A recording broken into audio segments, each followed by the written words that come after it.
I want you to imagine, just for a moment, a massive national project. Not a bridge or a highway, but the deliberate, grueling construction of a country's future. Like, we are talking about a nation that works tirelessly day in and day out for 3 solid decades. Yeah, a generational effort. Exactly. Entire generations dedicating themselves to moving the needle on their collective quality of life. And, if you just look at the raw growth on paper, it looks like an absolute triumph. Over 30 years, they boost their overall development score by an incredible 31%. Which is a huge number. It is. You see a number like that and you think, okay, this is a masterclass in progress. But then the final global rankings are published, and despite that 31% climb, they are stuck right near the very bottom, 163rd place out of 203. Right. So it forces this really uncomfortable question, right? Yeah. Like, how does a country run that fast for that long only to find themselves at the back of the pack? It is honestly the ultimate statistical gut punch. Yeah. And it fundamentally challenges how we think about progress. Because you put in the work, the raw numbers show that you are undeniably moving forward, and yet... The ground is moving backward. Exactly. The ground beneath you seems to be moving backward at the exact same time. It's what developmental economists refer to as a paradox of inefficient growth. And to understand it, we really have to look beyond the surface-level GDP numbers and dig into the actual mechanics of human life. Which is exactly our mission for today's deep dive. We are going to do a forensic breakdown of this truly fascinating data set. What we have in front of us is a comprehensive, multi-decade developmental report. It runs from 1990 all the way to 2023. Right. And it tracks the country of Cameroon against the global baseline using the Human Development Index, or the HDI. For those of you who track global economics, you know the HDI isn't just about money. It's like the gold standard for measuring health, education, and standard of living. Yeah, it's the big picture. So our goal today is to track down a ghost. We are going to figure out exactly where Cameroon's lost development potential just vanished to over the last 30 years. To set the stage for you, the listener, imagine the cover graphic of this data set, because it does not bury the lead. Oh, not at all. Right up front, there is this stark, glaring visual contrast. You have a massive, aggressive red arrow pointing downward, and next to it is the number 38.6%. Yeah. That represents Cameroon's inequality loss rate. And then juxtaposed right beside it is a much smaller, quieter gray arrow pointing to 21.96%, which is the global average loss rate. I'm looking at that visual right now, and it really is the whole story in a single image. That giant red arrow is essentially a massive structural leak in the hull of their ship. But let's establish the foundational numbers first, because the growth they did achieve is real. It is very real. From 1990 to 2023, Cameroon's Human Development Index steadily climbed from a baseline score of 0.448 up to 0.588. Right, that's the 31% growth we mentioned. Yeah. But ranking 163rd out of 203 territories in 2023. I mean, I have to admit, I struggle to reconcile those two facts. If they were growing that substantially across health and education, how does the global ranking not reflect that? Like, are the metrics skewed against developing nations in sub-Saharan Africa? It's a fair suspicion. Yeah. But the HDI methodology is remarkably consistent across borders. The paradox isn't a flaw in the math. It's a reflection of relative velocity. Relative velocity. Yeah. Okay. The HDI, as you noted, is a composite. It measures life expectancy at birth, expected and mean years of schooling, and gross national income per capita.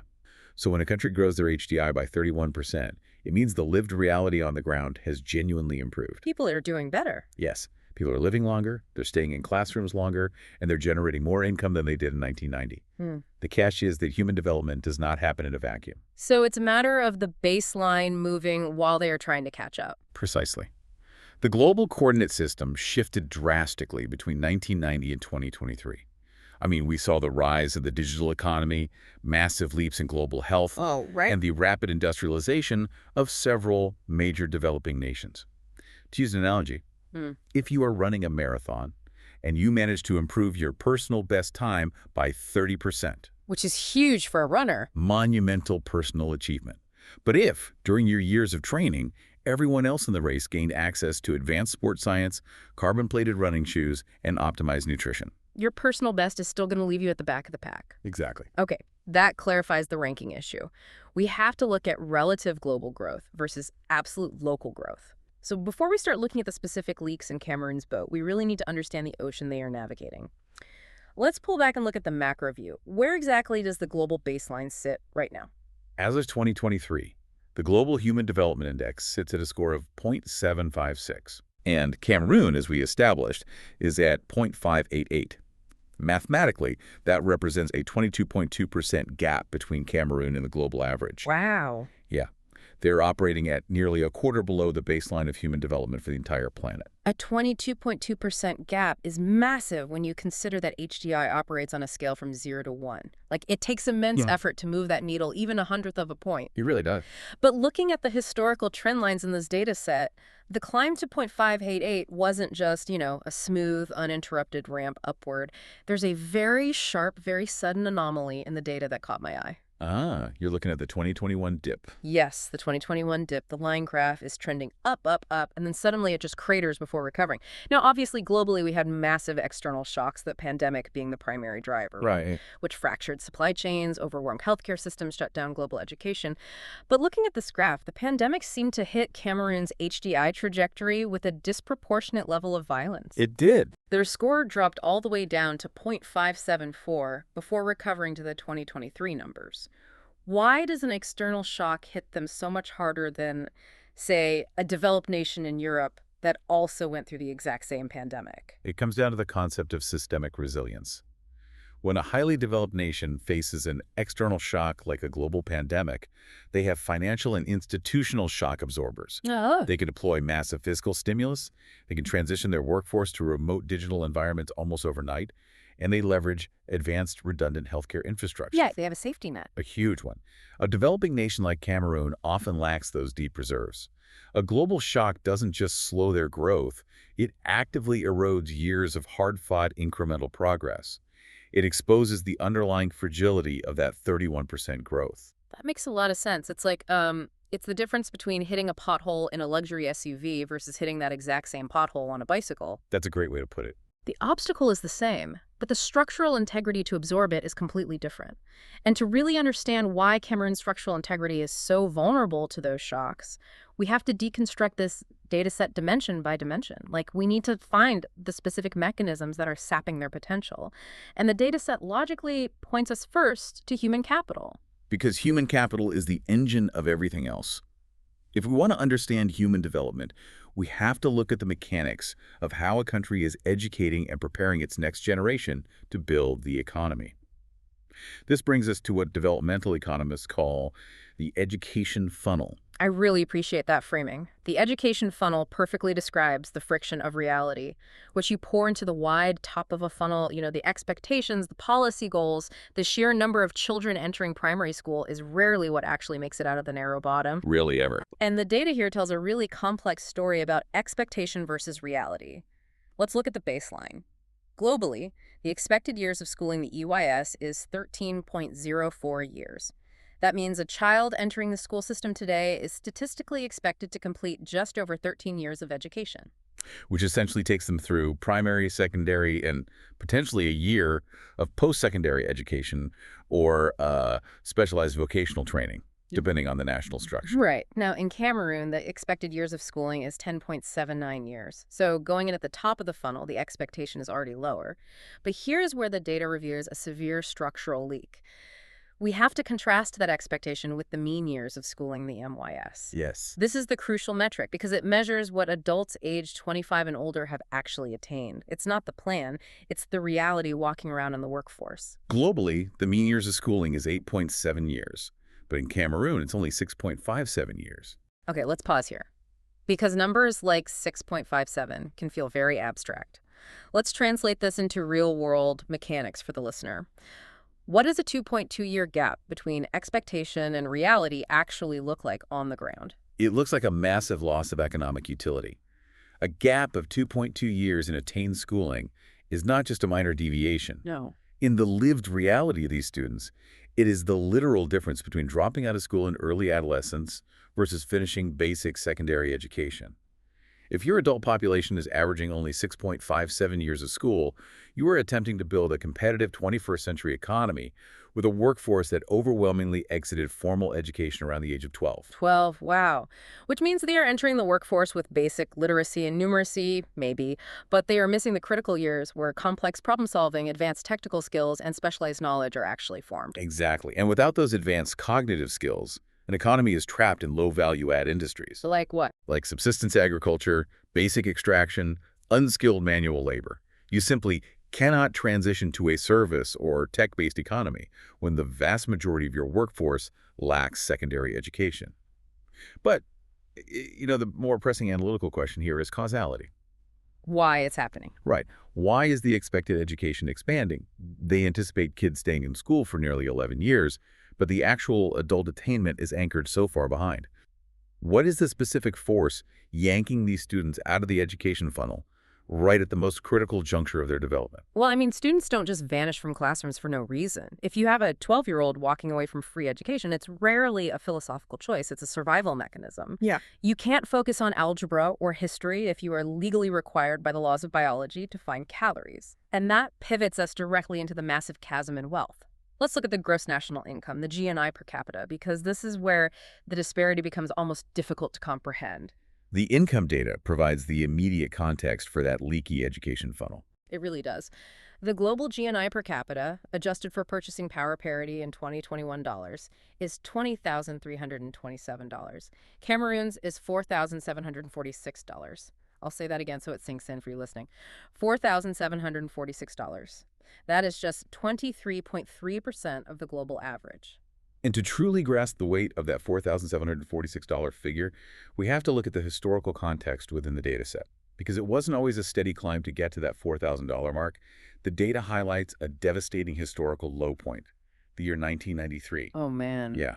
In 1993, Cameroon's GNI per capita experienced a catastrophic collapse, plummeting to roughly $3,380. That is a staggering contraction. It makes me realize that when we talk about that 31% overall growth over 3 decades, a massive portion of that time wasn't spent building new wealth. It was spent just trying to dig out of the crater left by the early 90s. It's the economic equivalent of treading water while wearing lead weights. When an economy crashes that violently, the recovery isn't just a matter of waiting for the stock market to bounce back. You lose infrastructure, you lose foreign investment, and most importantly, you lose human capital. Right. The growth from $3,380 in 1993 to $4,746 in 2023 represents 30 years of grueling incremental recovery just to reach a point that is still less than a quarter of the global average today. But I want to challenge the premise of using GNI here, because even that 4,746 figure is an average, and averages can be incredibly deceptive, especially in developing economies. Like, we could be looking at a scenario where a small elite class controls massive resource wealth, say oil or timber, while the vast majority of the population lives on a fraction of that $4,000. That's entirely possible with GNI. Right. So if we just rely on GNI, aren't we just checking the balance of the country's collective bank account without asking who actually holds the ATM card? That is exactly the limitation of gross national income, and it's why modern developmental analysis does not stop there. GNI obscures the distribution curve. To understand the actual lived reality of the population, the dataset pivots to the Multidimensional Poverty Index, or the MPI. And the MPI is arguably the most vital tool we have for diagnosing developmental bottlenecks. This was a massive revelation for me while reading through the sources. The MPI is brilliant because it stops treating poverty as purely a lack of cash. If GNI is a drone flying over the country taking a wide snapshot, the MPI is going door to door, looking inside the refrigerators, checking the plumbing, and asking if the kids actually went to school that day. It measures deprivations across health, education, and living standards. It asks the fundamental questions of human dignity. Does this household have access to clean cooking fuel, or are they burning solid waste indoors and destroying their lungs? Exactly. Do they have basic sanitation? Is there electricity? The MPI maps the actual texture of poverty. And the data it reveals is sobering.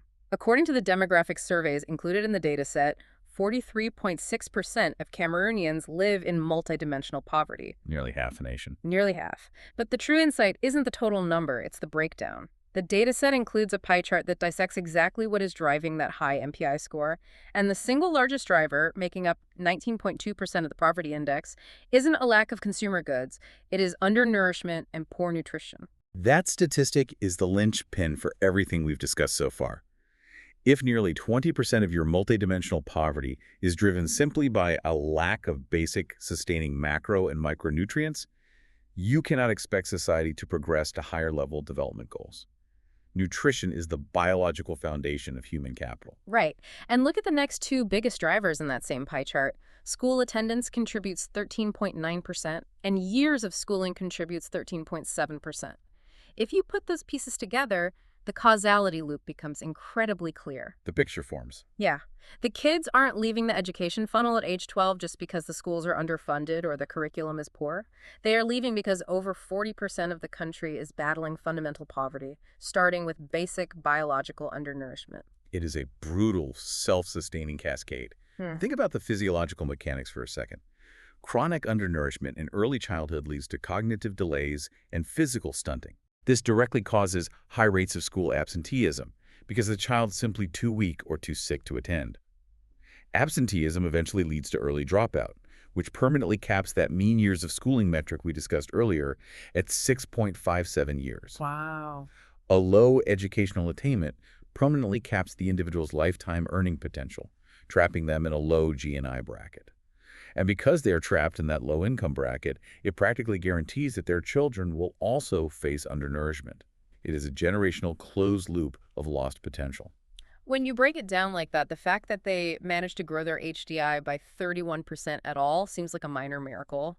They are achieving growth while dragging this massive anchor of multidimensional poverty behind them. They really are. But if basic nutrition and physical survival are the daily struggle for over 4 out of 10 people, how does that impact the ultimate metric? Because at the end of the day, before we talk about economics or education, the most fundamental measure of a successful society is how long its citizens actually get to live.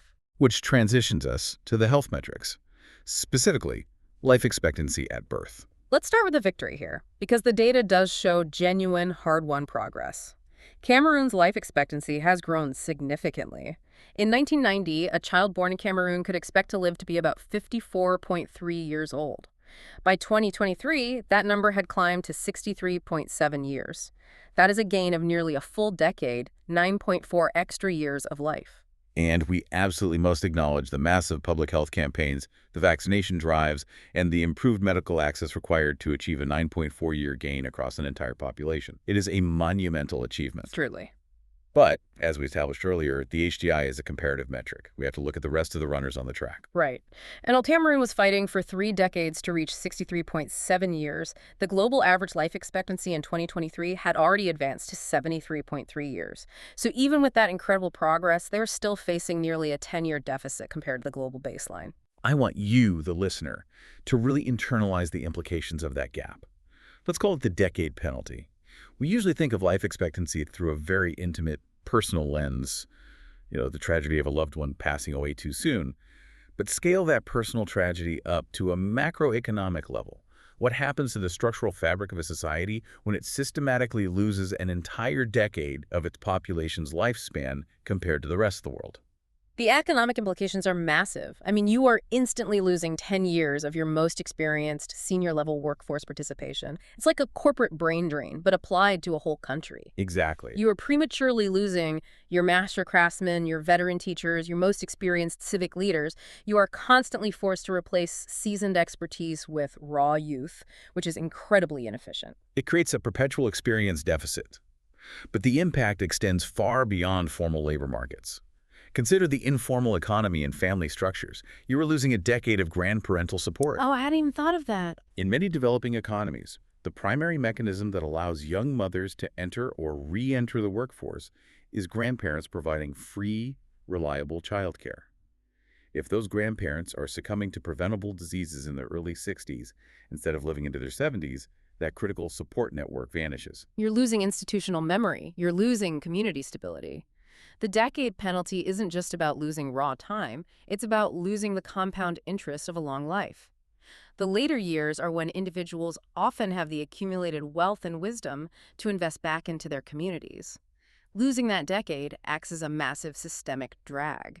And as we dig deeper into the data set, we find that this systemic drag, the truncated education, the poverty, the decade penalty, is not borne equally by all citizens. If we want to truly understand where Cameroon's development potential is leaking out, we cannot look at the country as a single homogeneous entity. We have to split the data. This is where the analysis gets incredibly revealing and, frankly, quite difficult to process. We have to look at the gender divide.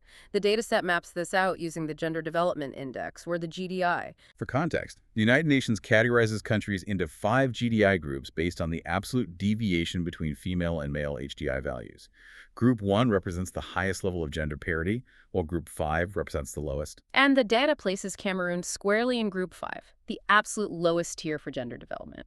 The raw numbers paint a picture of comprehensive disparity. The Female Human Development Index in Cameroon is 0.556.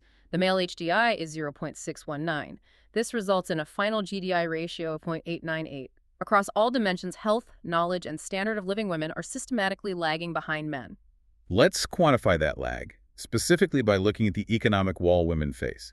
If we examine the gross national income separated by gender, it's a steep drop-off. Right. Cameroon women earn an estimated gross national income of $3,629. Men, on the other hand, earn $5,870. So mathematically, men in Cameroon earn 1.62 times more than women. Now I want to introduce a global nuance here that is deeply counterintuitive. Okay, lay it on me. We see that 1.62 multiplier, and our immediate reaction is to assume that the gender pay gap in Cameroon is uniquely severe.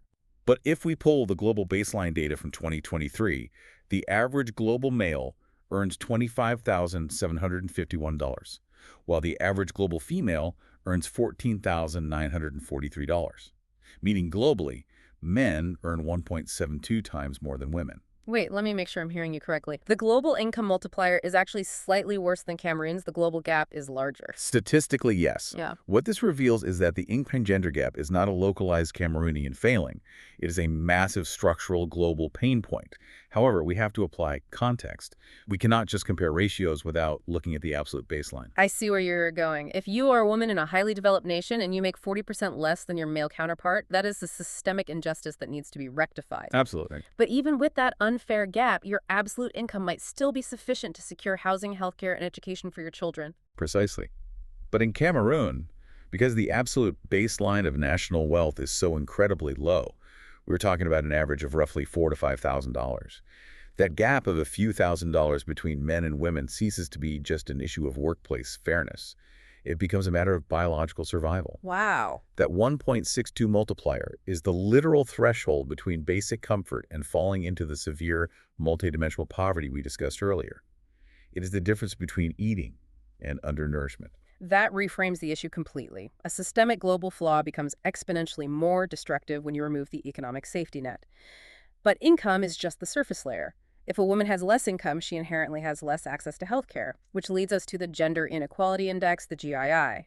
This metric looks beyond just money and measures inequality in reproductive health, empowerment, and the labor market. Cameroon ranks 156th globally with a score of 0.55. And the variables driving that low ranking are alarming. When we look at the reproductive health metrics, we are looking at a public health crisis. The maternal mortality ratio is devastating.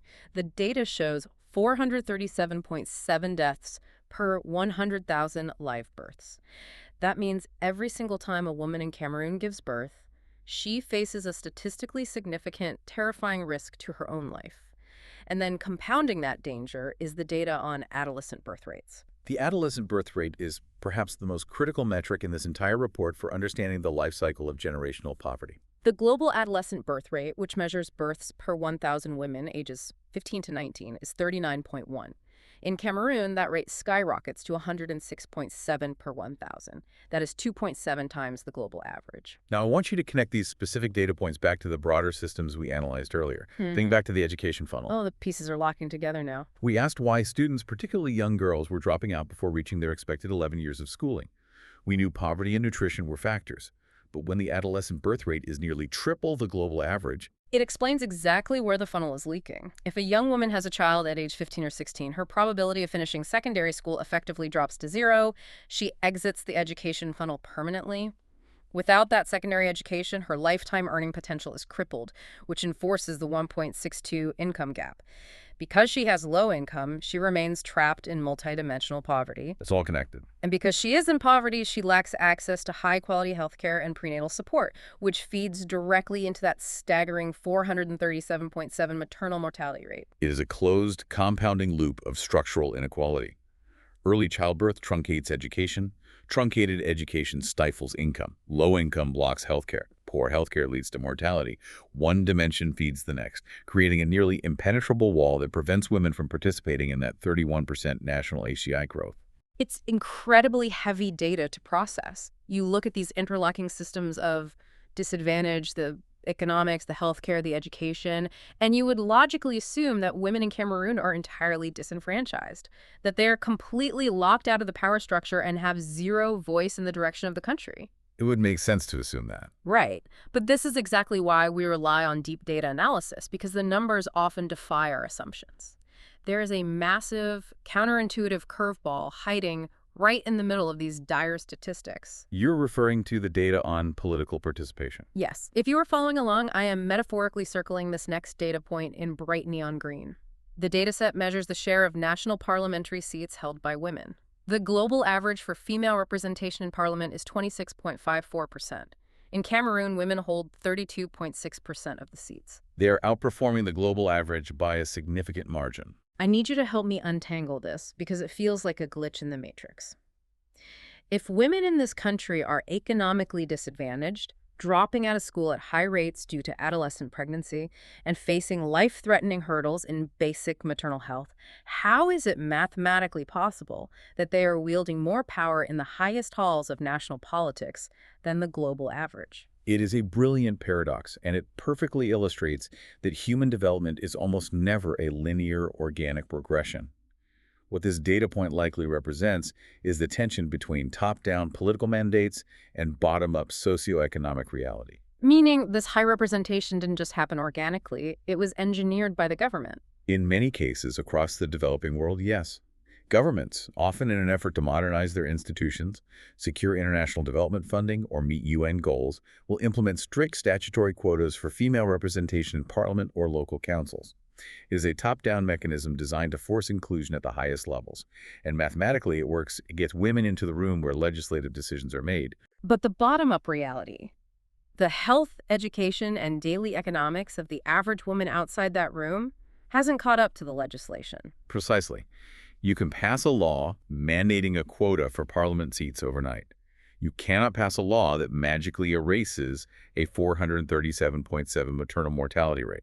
Fixing mortality requires decades of grinding, bottom-up infrastructure building, training thousands of doctors, building paved roads to rural clinics, securing cold chain supply lines for medicine, and fundamentally changing cultural norms around early marriage and education. So you end up with a statistical dissonance. Exactly. High political representation existing simultaneously alongside severe socioeconomic deprivation. It's a vital reminder that while political inclusion is an absolutely necessary step, it is not a magic wand that instantly repairs a leaky education funnel or bridges a wealth gap. It's like building a state-of-the-art high-tech roof on a house that still has a crumbling foundation. The roof is great, you need a roof, but if you don't fix the foundation, the house is still going to sink. Perfect analogy. Okay, we have mapped out the entire landscape of this paradox. We've seen the wealth inequalities, the health inequalities, and the gender inequalities. We've identified all the leaks in the hall. What happens to the math when we put it all together? Like, what happens when we take the country's overall HDI score and actively penalize it for all these internal gaps? This is where we arrive back at the mystery we introduced in the first minute of this deep dive. The dataset introduces a modified metric called the inequality-adjusted HDI, or the IHDI. I think of this as the shrinking pie metric. We started with this decent-sized pie, the base HDI score of 0.588. It represents all the growth they've achieved. But then the statisticians step in with their knives and they start slicing away pieces of the pie based on how unequally that growth is distributed across the population. If the growth only benefits the top 10%, the pie shrinks. And for Cameroon, the cuts are exceptionally deep. Devastatingly deep. The base HDI of 0.588 is slashed all the way down to an IHDI of just 0.361. That drop is the massive 38.6% total inequality loss rate that was blazoned on the giant red arrow on the cover page. Over a third of the country's total human development potential simply vanishes into the cracks of inequality. And what makes this data set so valuable is that it doesn't just give us the total loss. It provides a highly specific forensic breakdown of exactly what is eating the pie. The loss is not evenly distributed across dimensions. Right. The dataset details the fine print of this 38.6% loss. The biggest culprit, by a massive margin, is income inequality. It makes up 52.6% of the total loss. That's huge. It validates our entire discussion about the GNI chasm and the multidimensional poverty index. The wealth exists, but it is concentrated in too few hands, leaving the bottom 40% in a state of deprivation. This is followed by inequality in education, which accounts for 31.72% of the loss. The leaky education funnel and the 2.2-year gap in mean schooling manifesting in the math. And finally, inequality in life expectancy and health, which makes up 27.94% of the loss. The decade penalty and the maternal mortality crisis acting as a direct tax on national progress. It is genuinely striking how perfectly the final mathematics reflect the human realities we just spent the last 50 minutes dissecting. Every single systemic issue we mapped out acts as a specific, calculable percentage tax on the nation's overall potential. It's all accounted for. But hold on, there is one final adjustment the report makes to the HDI. And I have to admit, when I first read this section, it completely threw me off balance. We've adjusted the score for inequality between people, but the data set makes one last adjustment based on the country's relationship with the planet itself. You are looking at the Planetary Pressures Adjusted HDI, or the PHDI. This is a relatively recent evolution in developmental economics, but it is absolutely vital for understanding the future of global growth. It measures the ecological cost of a country's development. And the numbers here are wild. When you take the global average HDI and adjust it for planetary pressures, meaning you penalize the score based on how much carbon a country emits and how many raw material resources it extracts, the global HDI score drops by over 10%. A significant penalty. Essentially, the developed world is collectively penalizing its own human development by actively destroying the environmental foundation it relies on. But when you apply that exact same planetary pressure penalty to Cameroon's HDI, it barely flinches. It only drops by a tiny 2.38%. The contrast in the environmental footprint is incredibly stark if we look at the per capita emission data. Globally, the average person is responsible for 4.54 tons of CO2 emissions. In Cameroon, it's a microscopic 0.35 tons per capita. And it's the exact same story with the material footprint. You know, the raw biomass, fossil fuels, and metal ores extracted to sustain the economy.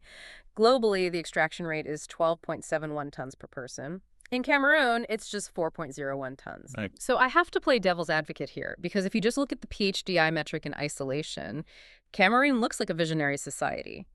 They are achieving growth while barely leaving an ecological footprint.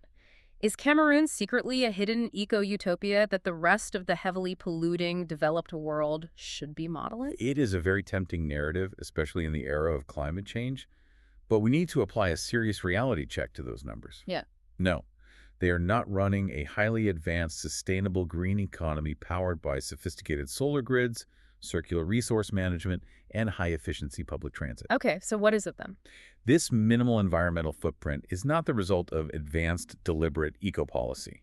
It is a symptom of a severe structural lack of industrialization. Oh, so it's not that they made a conscious choice to be green, it's that they literally don't have the factories, the power plants, and the heavy infrastructure to pollute in the first place. Precisely.